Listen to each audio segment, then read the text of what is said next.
সামাজিক সম্প্রীতি নষ্ট ও ঘৃণা ছড়ানো বিভ্রান্তিমূলক তথ্য মোকাবিলায় আরও কার্যকর ব্যবস্থা নিতে মেটাকে আহ্বান জানিয়েছেন প্রধান উপদেষ্টা অধ্যাপক মোহাম্মদ ইউনূস। তিনি বলেন, বিভ্রান্তিমূলক তথ্য একটি বড় সমস্যা, অবশ্যই এর বিরুদ্ধে লড়ার উপায় খুঁজে বের করতে হবে।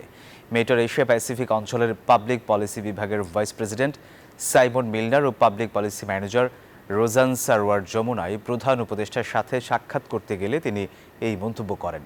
প্রধান উপদেষ্টা বলেন, একটি ভুল শব্দই পুরো দেশকে অস্থির করে তুলতে পারে। জবাবে সাইমন মিলনার বলেন, আগামী জাতীয় নির্বাচন সামনে রেখে বিভ্রান্তিমূলক তথ্য প্রতিরোধে বাংলাদেশের অন্তর্বর্তী সরকারের সঙ্গে কাজ করতে প্রস্তুত আছেন। গত কয়েকদিনে বিভিন্ন কর্তৃপক্ষ ও অধিকার সংগঠনের সঙ্গে তারা বৈঠক করেছেন।